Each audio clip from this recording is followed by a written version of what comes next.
Closed captioning of this program is made possible by the Fireman's Fund Foundation. A $2.5 billion plan for 2 seismically safe hospitals in San Francisco is put on hold until November.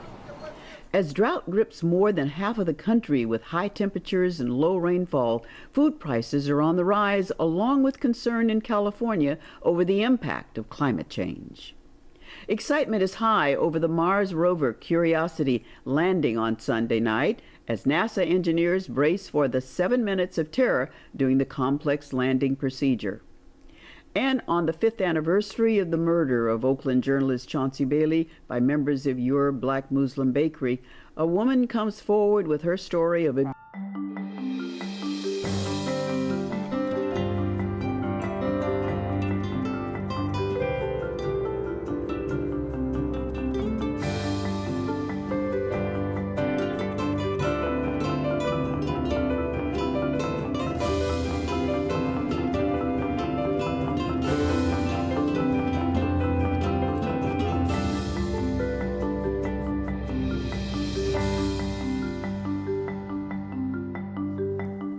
Good evening. I'm Belva Davis, and welcome to This Week in Northern California. Joining me tonight on our news panel are Lisa Krieger, San Jose Mercury News science writer, Tom Vakar, KTVU News consumer editor, and Rachel Gordon, San Francisco Chronicle City Hall reporter. Rachel, I want you to explain the scope of this hospital deal and what caused it to fall apart. Well, this was a huge hospital deal, $2.5 billion. It was supposed to be the rebuild of 2 main hospitals in San Francisco, building a new 555-bed hospital for the California Pacific Medical Center, owned by Sutter Health, on Cathedral Hill, which is at Van Ness and Geary, where the old Jack Tar Cathedral Hill hotels were. And then also to rebuild St. Luke's Hospital in the Mission District. It's one of the only acute care emergency room hospitals other than San Francisco General on that part of the city, the southern part of the city. Mayor Lee said he came together with a big deal with the hospital in spring. He was ready to go forward with it. There was going to be money for housing and for transit.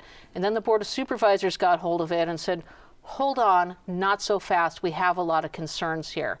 A couple of the concerns. How long would St. Luke's be left open? St. Luke's is used by a lot of poor people. What kind of money, would there be enough money for community benefits for things like affordable housing and transportation? Huge project will have an impact on really the central part of the city. And mainly one of the big sticking points is how long will St. Luke's stay open? The city wanted a guarantee that Sutter, the CPMC, would keep it open for at least 20 years. Some internal memos were leaked that said, well, if the money's not too good for the hospital chain, then they're looking at keeping it open potentially as little as 4 years. And so that the whole deal started to unravel. But we can't forget the politics here. And one of the really big political issues here is the healthcare workers, what happens with them. The California Nurses Association, which we know is one of the most powerful unions in the state, does not like Sutter. And also the National Union of Healthcare Workers is also Let's go to why this is being done in the first place. It's being done because of earthquake damage. Right, they have to. Risk, so if you talk to CPMC and Sutter, they say, look, you guys, you do any stalling of this, you're going to put the patients and workers at risk for a very important hospital system, healthcare system in the Bay Area. Under state mandate, they have to get this rebuilt. Now, they were hoping to start breaking ground on this in September. That deal, as you mentioned at the start of the show, is put off until at least November. The Board of Supervisors now is on recess in San Francisco for the month of August. Then they'll come back and start negotiating, come up with some kind of a deal. They might get to the Board of Supervisors as early as November 20th. It might even be pushed off later. We have to look at that November 20th date, though. That also is after an election in San Francisco when a number of members of the Board of Supervisors opposed to this deal are going to be on the ballot. Now, they'll probably get reelected, but it kind of takes the election year politics out of the equation. St. Luke's has such a storied history, particularly with the AIDS epidemic. Is there no way that they could renovate and build a new hospital there or build a new hospital there? Well, they're planning to rebuild a new hospital there for St. Luke's. So the question is it going to be economically feasible, though, for Sutter to keep this hospital open? Is it really needed? needed. Now, one thing people are talking about, if you think about a 555-bed hospital, It's new huge. hospital, that Yeah. is huge. The question is, in this healthcare climate, is that hospital going to be needed? Now, don't be surprised, I think, if Sutter might come back and say, look, we've taken these months to recalculate this. Do we really need that kind of facility? Right now, they have the hospital, that's the Children's Hospital on California and Cherry, and then also the other hospital on up from the Fillmore district on Buchanan Street. Those are the two hospitals that are seismically vulnerable. CPMC also has other sites in the city that it operates as well. That will be part of this big development plan. It's a huge deal. It's potentially a black eye on Mayor Lee if he doesn't get a deal going forward.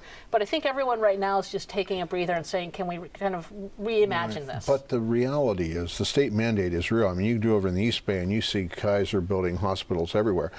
If they don't get this thing built by 2020 and have a lot of improvements even, I think, by 2016, a lot of these hospitals are just going to disappear. So this is not some idle threat on the part of the state, because the seismic safety thing is really great, and they do mean this. They do mean this, and then Sutter has to decide, do they really want to operate this big hospital in San Francisco? Do they have to do that? Does that help their bottom line? We do have a lot of hospitals in San Francisco.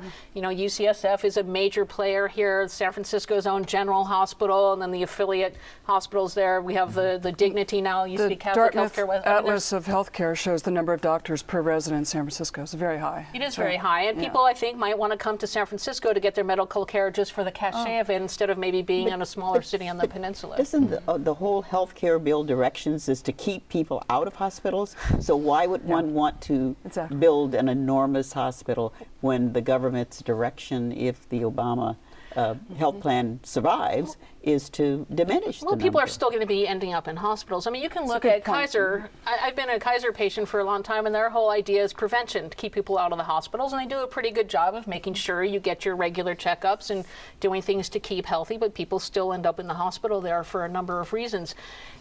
There's another issue at play as well, and I think the city wants to see how they can use its negotiating power to try to contain costs. Because CPMC is such a big player in the city, it can really start to control healthcare costs in San Francisco. So behind the scenes, city officials have been working with them, trying to make sure that they would keep the costs down, or keep the cost level, so it doesn't put other hospitals and the city's own hospitals out of business, or UCSF. So there are so many elements at play there. Land use, labor issues, healthcare costs. I mean, it just is all kind of coming together on this one big project. And you're right, it's something that just kind of tumbled down pretty quickly. Well, and then we have the setup of CMPC that's been dealing with the mayor, now having the boss of the company that owns them have maybe some different ideas about it. So you're talking about how much do we need something added to to our hospital beds. I just want to bring in very quickly what they're doing, which this is different. What they did when the Board of Supervisors said, let's put it on hold, they said, let's bring in a mediator. Now, this is something that's not been done on a land use deal before. It's kind of like a couple that's just about to get divorced. You do the Hail Mary to go to a marriage counselor. That's what they're doing at this point. They've not selected the mediator to see if that person can help come up with some kind of solution that everyone can live with. Well, Tom's story will take us to one of the things you need to stay out of the hospital is healthy food. And we are now in a situation where we have droughts that are threatening the food supply. Is that right? Very much so. As of today, more than 1,500 counties, that's half the counties in the United States, are federally declared disaster zones. So this is a big event that's going on across the United States, not in every corner of the United States, but in some very key places where corn, for example, is grown. And corn is used not just for just about every kind of food you can imagine, but it's heavily used in ethanol. And in fact, since the beginning of the year, the production of ethanol, which is a key ingredient in fuels, has down 20%. Because there just isn't the corn to support that. And the National Weather Service is forecasting that these droughts are likely to persist for some time to come.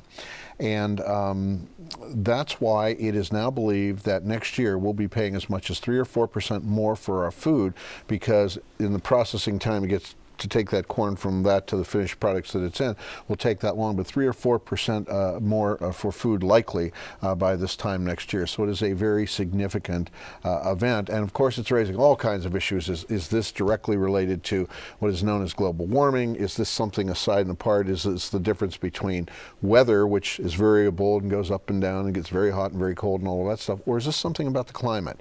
And a lot of people will say that this is a result of, human intervention in the planet, and we're heating up the planet about a degree and a quarter from 100 years ago, and most of that happening in the last 20 years. So there are a lot of issues that are involved here, but the bottom line is there are going to be some very, very practical consequences in the short term and the long term because of what's going on. Tom, in California, what are some of those practical consequences? Well, let's take, for example... We have not experienced the severe drought that the rest of the country has. Yeah, well, take, for example, just raising the temperature 1 degree. Mm-hmm. That has a lot to do with how dry forests become.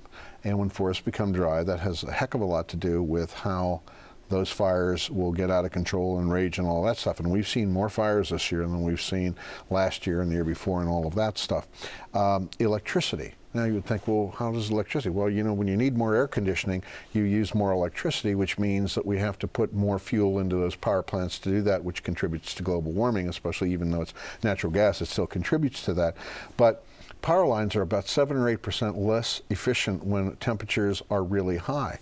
And the other thing that's amazing is, and a lot of people don't know this, that in major forest fires, while smoke is not a solid, it's got solids in it, and if it's really thick, it can actually cause these major power lines to short out and to cause very large-scale blackouts.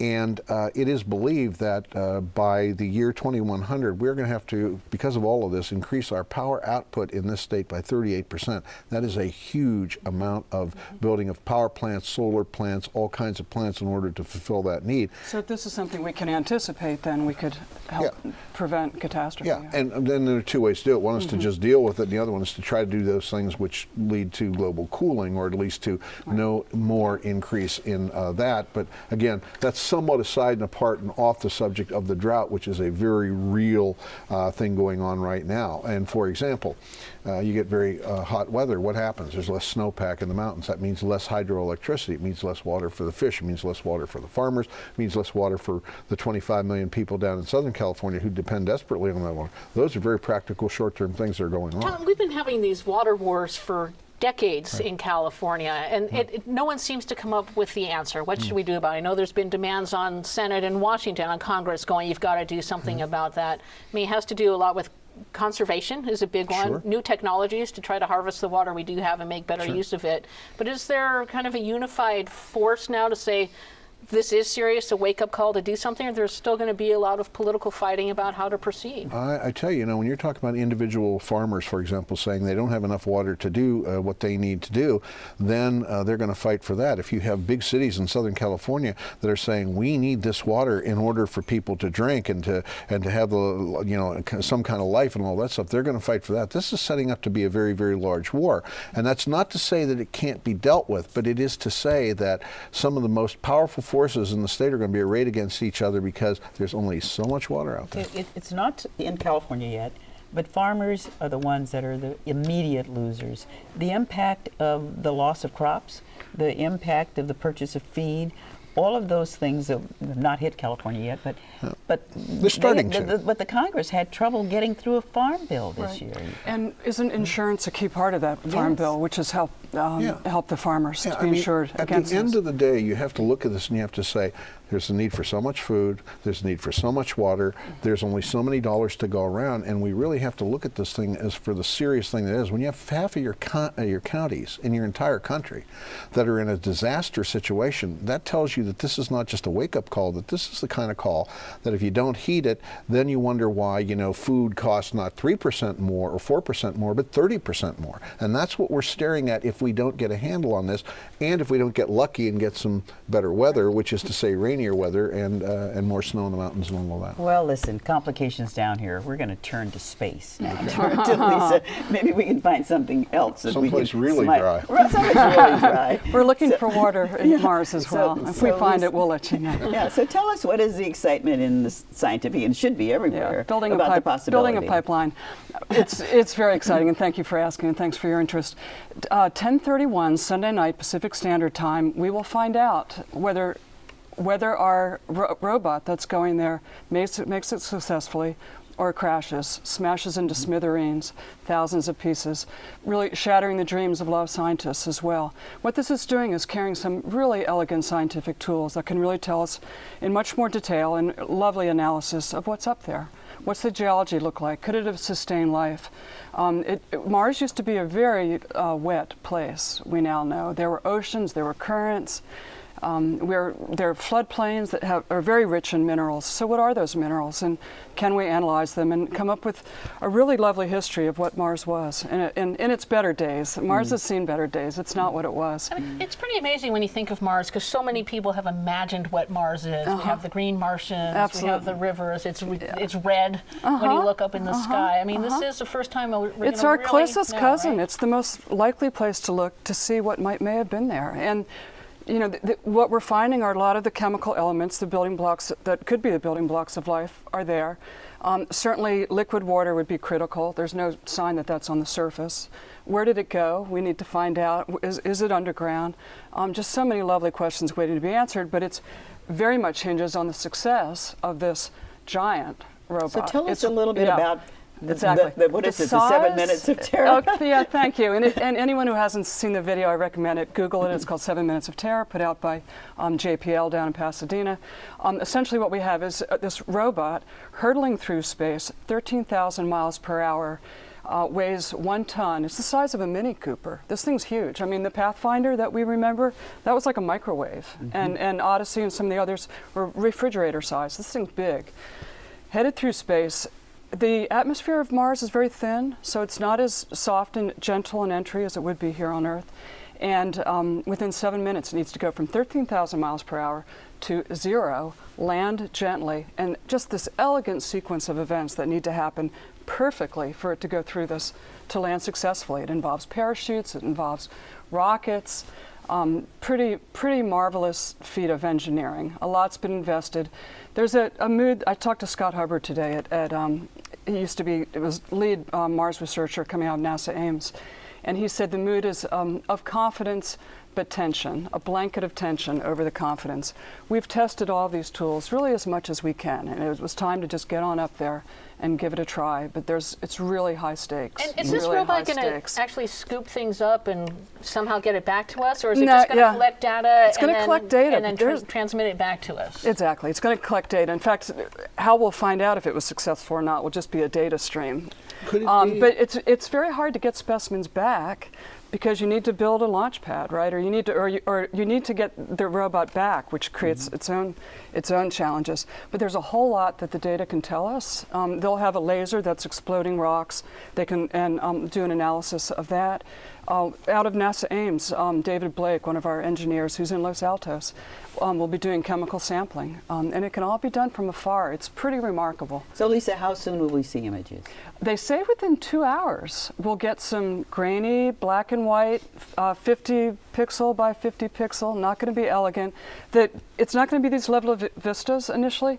What we want to know is that it got there safely. So and then over the next couple of weeks and months, prettier images, 1 megapixel, and then beautiful panoramas that they'll put together, and with color and all that. Is there a big crowd expected on Sunday night? Huge crowd. Okay, huge where crowd. do they go? Okay, down to NASA Ames. It's called Shenandoah Mound. There's a beautiful field out there. Last I heard, there were 5,000 people coming. I'm sure it's more now. And then also Chabot and Exploratorium will have events too. Thank you so much, Lisa. Thank you. Wow, what a story. Thank you. A lot of fun. Yeah. Well, this week marks 5 years since the murder of Oakland journalist Chauncey Bailey. He was shot and killed by members of Your Black Muslim Bakery while investigating the organization. The violent saga is now legendary. Many suffered at the hands of Yusuf Bey Sr., the group's leader. One victim provided testimony of sexual abuse, violence, and welfare fraud, which ultimately led to Bay's arrest. Previously known only as Jane Doe Number 1, Kowana Banks has gone public. Her story was first reported by Louise Rafkin of the Center for Investigative Reporting. Got arrested, and my stepmom couldn't take care of us.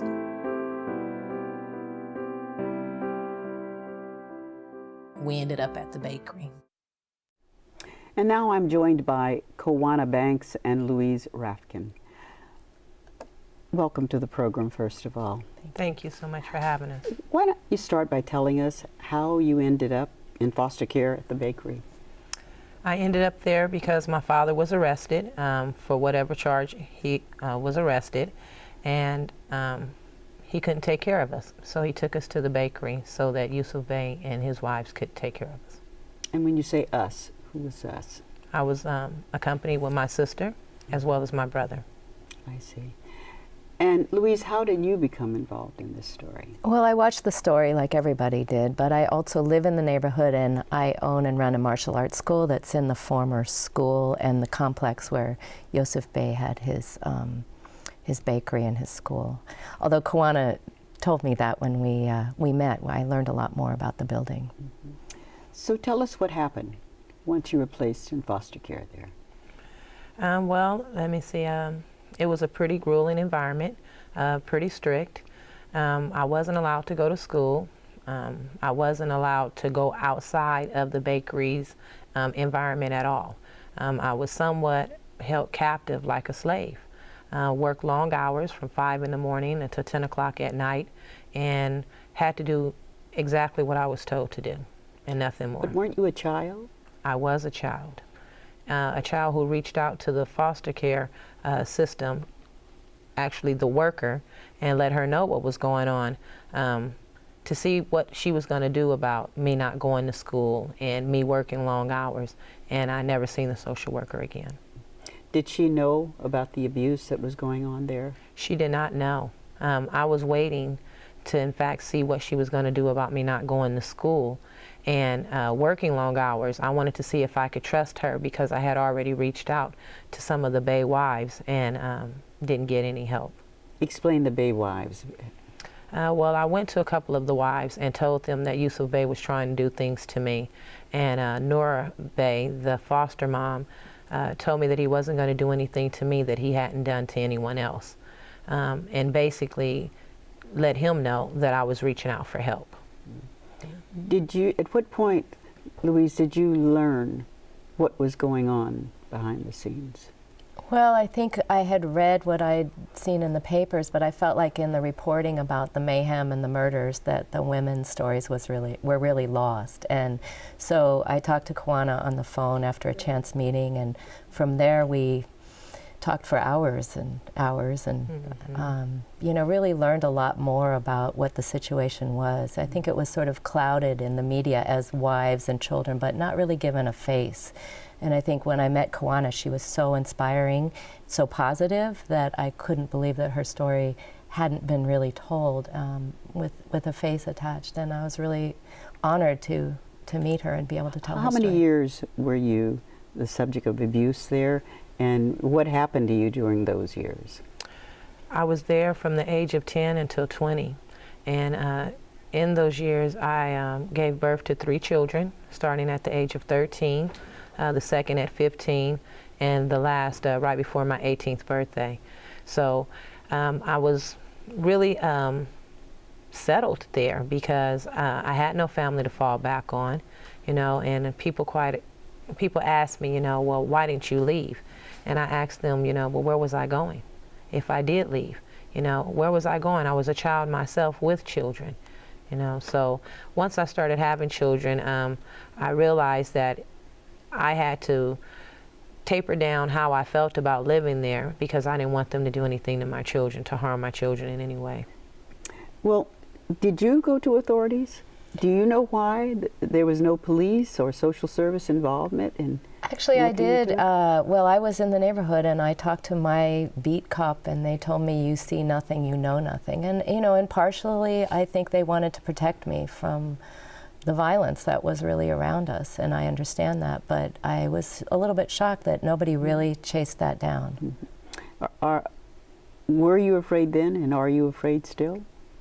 Yes, ma'am. I was afraid then. If I wasn't afraid, I think I would have came out a lot sooner. It was because of the fear of me living there and seeing things take place there that I knew I wasn't safe. And I did try to stress that with the Oakland Police Department, just how dangerous it was in there and what would happen. So once it all started happening, was I surprised? No. What now that you've come out and people have seen you, what do you think is ahead? Would you think something is going to happen with officials in Oakland, or even what is ahead for you personally? Well, for myself, you know, I am publishing a book. I am writing a book and looking for a publisher. I have opened up a foundation for Jane and John Doe Foundation for Abused Children, and I'm looking to make that grow so that when another child like myself is in a predicament that I was in and they need some place to go, they would have some place to go where they can get counseling, where they can get housing and help with, you know, pursuing the person that hurt them. Thank both of you for joining us. Thank you. Well, to see the full web documentary about Kowana Banks or to view past episodes of our program, please visit kqed.org/thisweek. My thanks to all of you for joining us here tonight. We close with images of some of the U.S. Olympic winners. I'm Belva Davis. Good night.